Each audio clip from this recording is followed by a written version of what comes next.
तो तुम्हारा भाई आ चुका है एक नई वीडियो के साथ। और इस वीडियो के अंदर हम बात करने वाले हैं एसआर लेच क्या होता है। तो ये जो डिज़ाइन आप देख पा रहे हैं ये एसआर लेच का डिज़ाइन है और इसकी ट्रुथ टेबल है।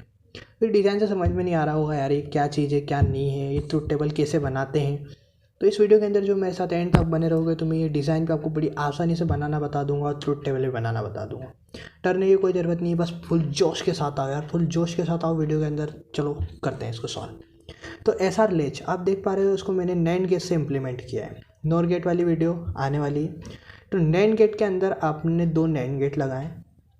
सिंपली कुछ भी नहीं करना है, आप देख लो डिज़ाइन। 2 नैंड गेट लगाने, एक के अंदर एस आउटपुट देंगे, एक के अंदर आर इनपुट देंगे। 2 आउटपुट रहेंगे क्यू और क्यू बार। ये आपको ध्यान रखना है कि आर के करस्पॉन्डिंग क्यू बार ही जो है वो आउटपुट रहेगी और एस के करस्पॉन्डिंग क्यू ही रहेगी। ये आपको ध्यान रखना है। अब इसके अंदर आपको देखना है इसमें नैंड गेट लगे हुए हैं। तो सबसे पहले आप नैंड गेट की ट्रुथ टेबल लिख लो। इसके अंदर ए बी ये आपका आउटपुट हो जाएगा। A B 0 0 0 1 1 0 1। अपने को पता है 1 1 1 0। जो भी खेल होगा वो इस टेबल के हेल्प से होगा। इस टेबल की हेल्प से अपन पूरा डिज़ाइन तैयार कर लेंगे और इसकी ट्रुथ टेबल तैयार कर लेंगे। सिंपल है, कोई टेंशन वाली बात नहीं, बड़ा आराम से समझ जाओगे। जैसे ही क्वेश्चन आएगा फटाक सॉल्व हो जाएगा।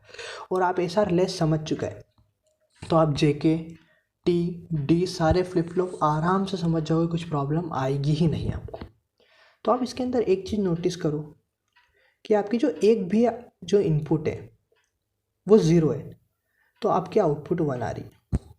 यहाँ पर 0 तो 1, ये 0 तो 1, ये 0 तो 1।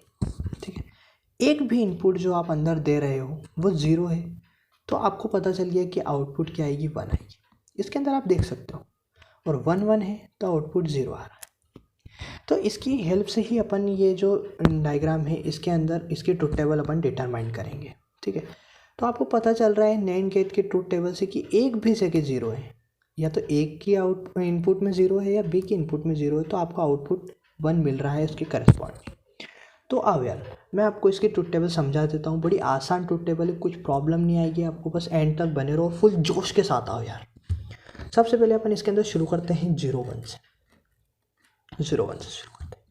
जब आप आर एस के अंदर 0 दे रहे हो, यहाँ पर मान के चलते हैं अपन यहाँ 0 दे रहे हैं, आर के अंदर 1 दे रहे हैं, तो अपने को पता है कि एक भी इनपुट 0 तो आउटपुट क्या आएगा, 1। अपने को एक इनपुट नहीं मालूम है, इसमें 2 इनपुट जाती है, एक ये जा रही एक ये जा रही, बट अपने को एक नहीं मालूम है, एक ही मालूम है। पर अपने को पता है नैंड गेट में एक भी इनपुट मालूम होती है तो अपन उसमें 1 लिख सकते हैं आउटपुट में, क्योंकि अपने क्या ट्रुथ टेबल के अंदर यही तो देखा कि एक भी इनपुट 0 है तो अपन लिख सकते हैं आउटपुट की 1 आ रहा है। दूसरे को देखने की ज़रूरत ही नहीं है। कुल मिला के इसको एक अपन गफला बोल सकते हैं कि एक तरीके से ये अपन ने एक सॉल्यूशन निकाला, ट्रिक निकाली कि इसके अंदर अपन देख पा रहे हैं कि एक भी इनपुट 0 है तो अपन 1 लिख देंगे, दूसरे की कोई ज़रूरत ही नहीं। ठीक है, तो क्यू जो करस्पॉन्डिंग क्यू मतलब आउटपुट जो आ रही है वो अपनी 1 आ रही है तो अपन 1 लिख देंगे। क्यू बार को नहीं देखा जाएगा, क्यू को ही देखा जाएगा, उसकी ही आउटपुट यहाँ पर लिखी जाएगी। ठीक है, तो ये सिंपल है, आपने बना लिया, कोई रटने की कोई ज़रूरत ही नहीं है। क्या दिया इसमें 0 दिया, आर में 1 दिया, सिंपल। नैंड गेट के इसमें अपन देखें तो एक भी इनपुट जो 0 तो आउटपुट क्या आ जाएगा, 1 आ जाएगा। सिंपल, बिल्कुल सिंपल है।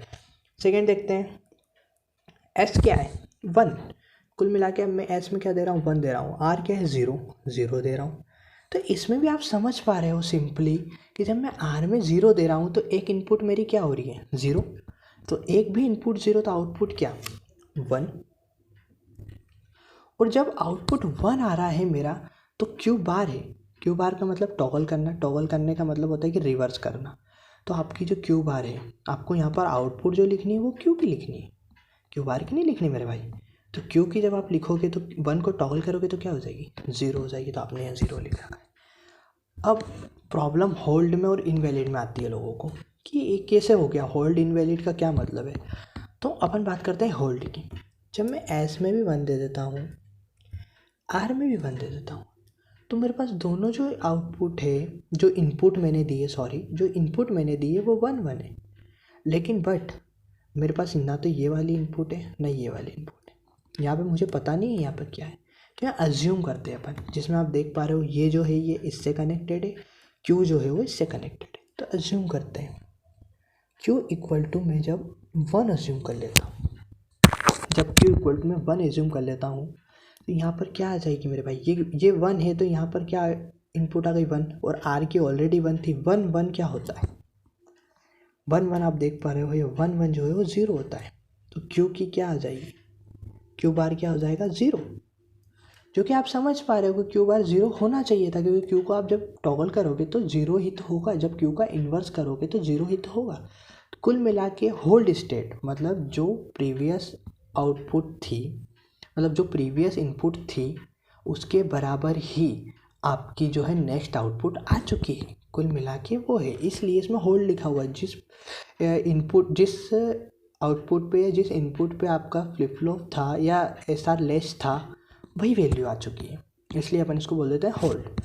अब इनवैलिड के कंडीशन में देखते हैं, 0 0 एस भी 0 आर भी 0, एस और आर दोनों 0 है, एस और आर का 0 का मतलब है कि जो एस के अंदर आप इनपुट दे रहे हो वो भी 0 है, आर के अंदर इनपुट दे रहे हो वो भी 0, और आपको पता है एक भी इनपुट 0 तो आउटपुट क्या आएगा 1, यहाँ पर भी 0 तो आउटपुट क्या आ रहा है 1, तो ये तो अपना फिगर गलत प्रूफ हो गया ना, यहाँ पर टॉगल होना चाहिए था, यहाँ पर टॉगल नहीं हुआ, मतलब इन्वर्स होना चाहिए था, इन्वर्स नहीं हुआ, इनवैलिड प्रूफ हो गया, इसलिए अपन ने यहाँ पे क्या लिख रखा है इनवैलिड, सिंपल। तो ये पूरी कहानी थी एसआर लैच के बारे में, जो कि मैंने नैंड गेट से इम्प्लीमेंट किया है।